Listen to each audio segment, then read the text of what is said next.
Hello and welcome to the CAFMA Connect. As you can see, Chief Freitag is not with us today. I would say that he has weaseled out of it, but I think he actually enjoys it. So I think today it is just Dustin and I here, and Chief Freitag will be back next week. So we are here alone, and I certainly was going to endure this alone, so thank you for joining me. Yeah, you're welcome. Perfect. The last time Chief Freitag was gone, we had a flat Stanley version of him, and I honestly think that was one of our best dialogues between him and I. Yeah, during that. I like it during that podcast. Yeah, Cody was here too, but I don't remember that. I think it was really more of a dialogue between him and I, and I at least got to talk that time, so that was good. Yeah. So, thanks for joining me. Yeah, you're welcome. Thank you. Did you have a choice? No, not so much. It's okay. It was interesting too because Freitag's always. I think he actually drinks out of this one, but your first complaint was there's nothing in him. There really is a little. At the very bottom. That was left over from somebody else. That was not. I'm not drinking it. That was not. Yeah, don't drink that. Don't get water on my microphone. I won't. Perfect. All right. That was not even staged. I'm sorry. It's all good. That. All right. So this week is a little different. Chief Tharp, who was here last week, is doing the actual written review. So we're not exactly sure what he's going to put down. I don't know if he's sure what he's going to put down, but you can read that. And Dustin and I are obviously just kind of here. We're going to make it up as we go along. But in our conversation beforehand, I think one of the things I think was good to discuss is our firefighter testing. Yeah. We have just completed our company officer testing. We've completed our engineers testing actually, today. Yep. And so all that's going through the process, and firefighter testing coming up here very soon. Very soon, yes. We start in July. The announcement should be out, I would assume, by the end of the week, possibly. Patty. Yes, so it'll be out. Again, starting with the firefighter written, and then we take the top tier out of that, and then they move on to the first set of oral boards. After that, then they'll go on to the chief's oral boards, the top tier of that. Cool. Looking forward to the process, though. Yeah, and I think you and I were discussing a handful of things before just this morning.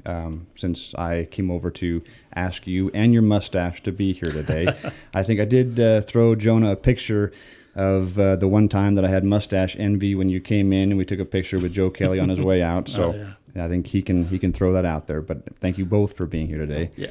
But in the discussion, though, it was going over, what are we looking for candidates? We're just kind of going through a little bit what the discussion today. Obviously, I think our application period ends, when the announcement comes out, it'll end in June, and then the selection process starts in July. And obviously, it's always a challenge when you look at bringing somebody into the organization for what is now the expectation of a 25-year career. Yeah. You hope that the folks that we're bringing in now are going to be leaders in the organization in the future. So even when we're looking at a firefighter to do a role as a firefighter, we also are looking for the attributes of those individuals that are going to be a leader in their organization. Yeah, no, I agree. That's one of the biggest things that we look for in the oral boards is character. The hard skills, we teach that during the academies. Yeah. That's easy to teach, but it's hard to grab someone that doesn't have the same culture that we do, the same attributes that we're looking for. You can't teach those. So really trying to draw that out in the oral board. We're not looking for robots in there. We're looking to really get to know people and really get down to who they are as a person and their character. And then obviously they go to you guys, and it's kind of one more layer of it. Again, the hard skills, that's the easy stuff in the academy. So yeah, that's true. Yeah. For anybody out there who has a family member or you're watching it, the 5 folks that are out there that are watching, we do appreciate that.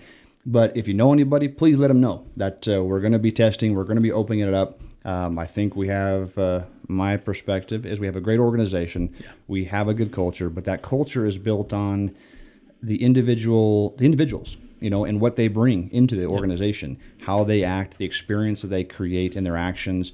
And, I just had all the BCs kind of go among the crews and asked of each BC what their battalion and what their culture was in their battalion. Obviously, we have a an overall culture that we proclaim as an organization. We put it up on our walls. Sure. We have the compass that Chief Freitag put together. We have all those documents, but ultimately it's our behavior and those experiences that we create that is driving that culture. Yeah. And we would hope that we're bringing in folks that align with that and would buy into that concept. We have the PRIDE acronym: professionalism, respect, integrity, dedication, and excellence. That's kind of the values that we have said is important to us. And FYI, it'd be a good idea to understand those when you come into your oral board. Just keep that in mind. Yeah, and one of the things we see in the oral boards often is the ability to repeat stuff. Yeah. But what does pride mean to you, really? I think you have to honestly sit down and dig in to who you are as a person and try to relate that. Does it relate to you? Are you right for this department? Because the people that take pride and ownership in all of those values are the people we want. Yeah. It's easy for me to read or retain something and go into an oral board and say it, but it's another thing to live it and to show us. So again, that's what we're looking for. We're looking for people with those values that cherish those values because, again, those are our future leaders. Those are the guys that take over. Yeah, for sure. I think the ability, like you say, to give examples of that. It's a lot of times, we can put our values up on a wall, but it's how you live them out. What examples can you provide along the way? Right. When you're asked a question, can you give an example of that? I know we've had a few folks just recently in their oral boards, even in their end of probation reviews, provide some great examples, that go along with those values and those attributes to say, yes, this is, I value pride, I value, integrity, I value respect, and here's how I have lived it out. Here's what I have done to embrace, those values. So yeah, I think that'll be good. Yeah, and I think when you look at the values, even as a beginning firefighter, you're not going to have a lot of things that relate to firefighting. And that's where I think the struggle and the relate comes with some of the people that test, because they want to try to relate it to what we want to hear. When truly, those are values that should be inherited, as a kid, and you grow up with them in your first job, your second job, everything you do in life, you should have those. So there should be plenty of examples to relate those. Yeah. You're doing a good job. Okay, thanks. Let's go back a step. Obviously, you're training chief. I didn't think I mentioned that at the very beginning. Chief of training. Yeah. And you took over for a guy that kind of drug it down the wrong road. So now you're fixing a few things. You and Captain Merrill, you're doing a great job. Yeah. How long now? Have you been in there? It's been over a year. Over a year. Yeah. I think we still have to do your into probation, don't we? Yeah, it's okay. All right. Should we do keep that in mind, Chief? Don't worry about that. So you've been in there a year. Obviously, you guys have done a ton. You came in at a hard time with COVID, and a lot of stuff got shut down immediately when you first got in there. Mm-hmm. And it's been for a lot of folks that few of us have gotten into position, and it's kind of been a weird transition. Mm-hmm. But been in there a year. How's it going? It's going. Honestly, it's way more than I expected, but in a good way. It's challenging me in so many different facets of the job that I didn't realize. So yeah, the guy in there before me didn't tell me a few things, but I think I said that. Yeah, yes. yeah. Jeff. Yeah. And it just keeps passing down. Yes, But no, it's challenging me. It's making me better, and hopefully I'm doing the right things for the department. Giving it everything I got. It was a challenging time. Looking back on it, we tried our best to keep up with everything we could. Yeah. Tried to get around stuff. We ran an academy through the whole thing. Yeah. We kept training within our own and had some trainings come in. Obviously, it was limited. I think our outlook on it was, the easy thing to do is to stop everything. Everyone, just hunker down. But I don't think that was the right thing. So. Yep. I think just staying resilient through it and trying to provide, the best training we could at the time for our region. So yeah, I think, like you say, you said it, resilient and not just throwing our hands up and saying, hey, that we're not going to do anything because of this. We really had to fight hard to get in what we got in, and we definitely saw pushback internally and externally. And you guys did a good job navigating that and working through the health concerns, but also the concerns that go along with training. Obviously, we have to constantly train to maintain proficiency, to keep up with all the different trends and all the different challenges that come about. Yeah. So I think you guys did a great job doing that over this past year, you and Eric both. So thank you. Yeah. Yeah, it was a challenge, but I think we're well over that, and We're already booked, a year Yeah. out now. So we have a ton of awesome upcoming classes. We brought in the NFA Command and Control class that'll be in next month. That's a 6-day course. Again, we've got our testing going on, ISO, Instructor 1, Instructor 2. We've got a lot of stuff going leading into fire school. Yeah. So that's awesome. You guys definitely have filled it up. How long have you been on? 13 years, 13? I think. Yeah, I think this is our I could count back. I'm not counting. I'm not that close yet. Yeah. You still got a little bit of time left. I got some time, 13 yeah. years, though. That's awesome. Yeah. And what did you do before this? Work construction. So got out of high school. I won't give you from kindergarten on. Thanks. I went and played football. I got a scholarship. Got out. Thought I was going to do occupational therapy. I had a focus on pediatric disabilities. Worked in Colorado for a little bit at a disability camp. Nice. And then got offered a job there and back in Prescott. I took the job back in Prescott, went to YMC, and instead of pediatrics, I was working geriatrics. So Little different. didn't quite fit. Yeah. It's always indoors. Just it wasn't me. Yeah. So I decided a career change was there. I grew up working construction. Sure. My dad had a company that he started. I took it over and was doing dirt work and paving. So that was I did that up until, probably 3 years on the fire service, and then got to be a little too much. So Yeah. that's what I did. A good friend hounded me to go back to school and give it a try, and I laughed at him. And I was like, well, why, And I did, He asked me one last time, and I said, yeah, I'll try it. And I went to 1 and 2 and never looked back. So glad it happened. Awesome. And I think this goes back to some conversation that you and I have had. Go back to our own firefighter testing and our own oral boards. Yeah. How'd that go? How'd oral boards go for you? Oh, man. This is, you're doing great here. Yeah, I struggled, no doubt. Not good at it by any means. It's just not me, right? Yeah. I was raised to show people how to, to show people what you could do. So in the form of labor most of the time. The harder you work, the better, character you had. And that's just how I was raised. Yep. Not raised to talk about things, So it was really hard for me. I truly didn't understand the process. I failed many times before, CAFMA gave me a chance. So yeah, it's a process. You have to practice. I think you have to realize just what they're looking for, and each department's a little different. Sure. Yeah. I was unsure of really what they wanted. I'm a yes no guy. Bullet point emails. That's true. Yes, that it's is very true. Yeah. You're not going to get a lot of fluff, and I think at times in the oral board they're just trying to draw more out of you, and I didn't understand that. It was more of, yep, I can do it. No, I can't. Whatever. Yes. But it was it's just kind of who I am. So I've had to grow a lot. Getting put in situations like this, helps. Yes. Yeah, it does. But You and me both. I've continued to work on it.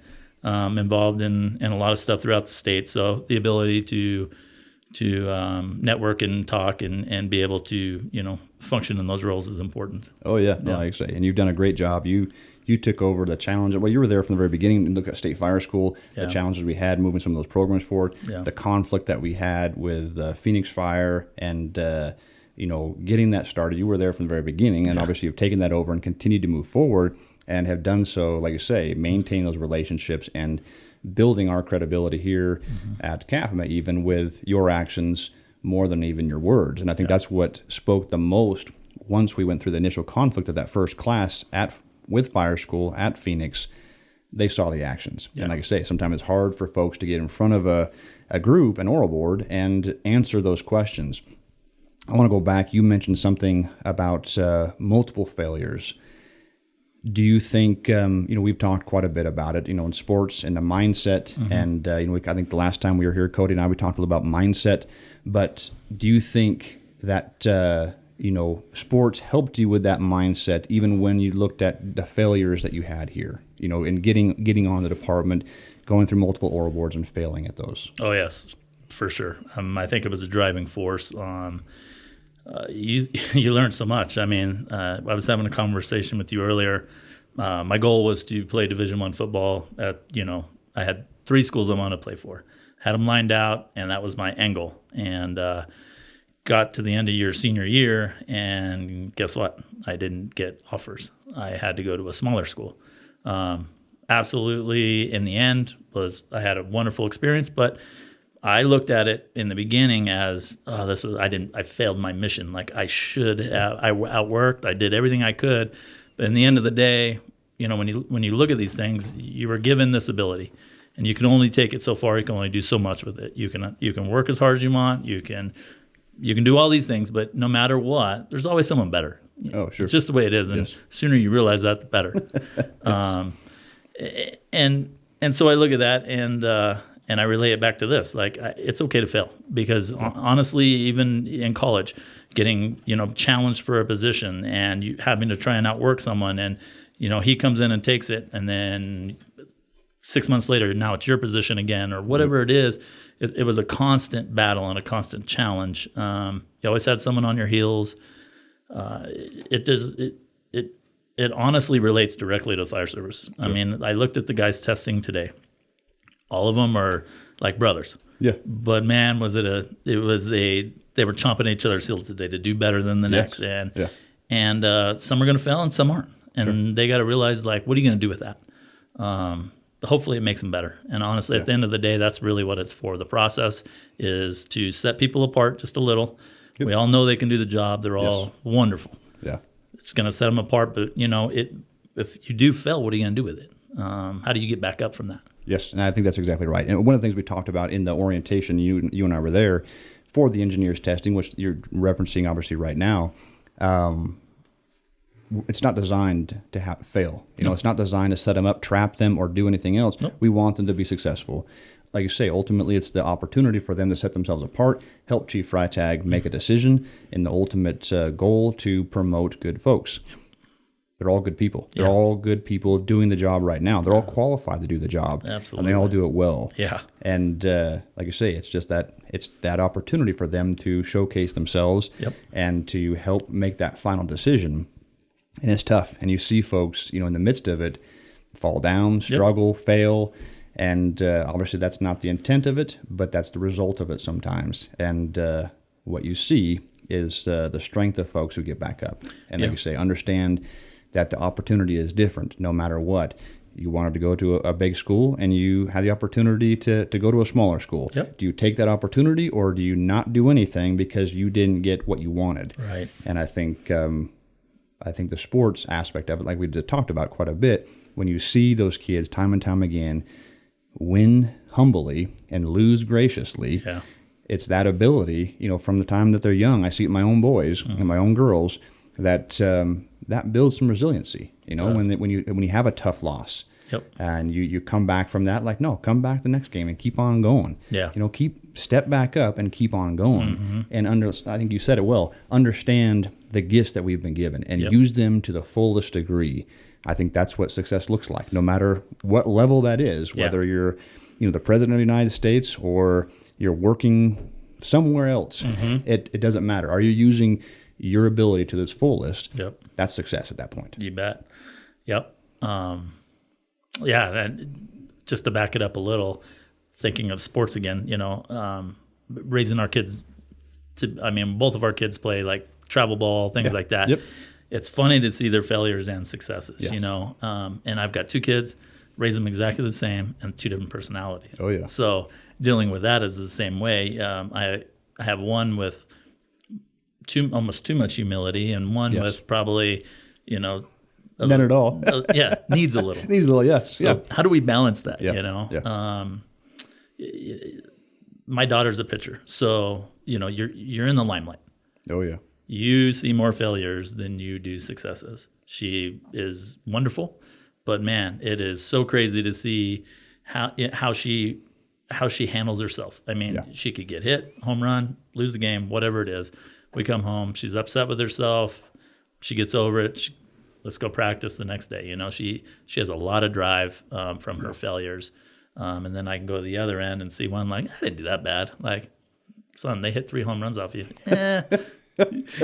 So it's like, it's funny how your kids are yours, but they're 2 different personalities. Yes, you see a little bit of yourself in each one of them. But yes, and it is interesting because, like you say, they hopefully they're learning those attributes that I think you translated later to say, okay, I failed these oral boards. I'm going to keep going. I'm going to keep trying. It is my hope that, because I see the same thing. Yeah. My oldest son, I asked him a while back, like, hey, what do you think you've learned in your, the process of playing sports, winning and losing? Yeah. And he kind of looked at me like, oh, I don't know. Like, I've learned some baseball. And like, no, like life skills. Yeah. And he's got nothing. Yeah. And then I see my middle son, who, like I say, definitely processes it a whole lot more, takes a whole lot more on his shoulders. And he remembers all those hard losses. Yeah. My older son, I asked him, like, so give me a time when you had a bad loss. Like, I can't remember one. Like, I can remember some for you. Let me remind you. Yeah. So it's, like you say, it is interesting how they process it. Yeah. My hope is at the end of it, they are building that resiliency that will help them later on. Yeah. That'll help them overcome, those failures, because that's part of life. Yeah. We're going to have success. We're going to have failures. We're going to have moments of strife and conflict. That's part of life, and I think we just need to figure out how we navigate through those. And I think you and I both, in the position that we're in, learning how to navigate. We've talked, extensively on what we've learned, you and I both, this last year in the roles that we're in. Yeah. And it's about, I think, Chief Freitag and I've talked about, it's about self-reflection. The ability to kind of look and say, hey, what can I do to continue to get better, and how can I improve? So. Yeah, no, I agree, and I think if you don't self-reflect, you're not going to grow. It's just you're okay with where you're at. Yeah. And that's really not what we're looking for, but that's not good as a person. Nope. So you're never going to grow. You're never going to get better. Yep. You got to be able to reflect on yesterday and be a little better today. That's all. Exactly. Yeah. No, I think that's great. And I think we mentioned before, but having that growth mindset, that fixed mindset. That fixed mindset is that I am what I am. I'm not going to change, and you're not going to change me. You have to navigate around me. Versus the growth mindset that says, hey, I have what I have. I can make it better. I can continue to improve, and I can continue to reflect to improve upon what I already have. And I think that's what we're looking for when folks come into that oral board, and what we're looking to hire, looking to promote. We're looking for folks that are willing to continue to get better, to continue to move forward, and continue to improve. So. Yeah, no, I agree. Fixed mindsets are tough, and that's where you usually run into conflict, especially with the type A personalities that we have in the fire service. So when someone does have a fixed mindset, it creates walls. And I've noticed, early in my career, that I had some of that, and it was like I was very black and white. This is me. This is right. You don't like it, you got to go around it, and not understanding fully how you're affecting people around you. So, in your own mind, you think you're right, so it's okay. Yeah. And really, you can look back at many different times when it's like, no, I should have adapted to that situation and gotten better. So, I can relate to both. Absolutely. Yes. Yeah. No, that's good. Thanks for joining me. Yeah, you're welcome. We're going to wrap it up. Yeah, thank you. Yeah. Chief Freitag will be back next week. I think he already has a special guest, so he might say that I weasel out next week, but that's not true. I think he's already lined out somebody else for next week. Obviously, appreciate you joining me. And we'll see what Chief Freitag has next week. You can read the review. Chief Tharp is writing the review. You never know. He has lots of words. I don't always read some of them, but this one I would encourage you to read the review. And you never know what he's going to put down. He has, I think it was mentioned last week, he has typed out a manifesto in the past. We won't go any more into that. But that has come out as well. So, read it. I would encourage you to. With that, have a great week. Stay humble. Walk with a purpose. And be safe.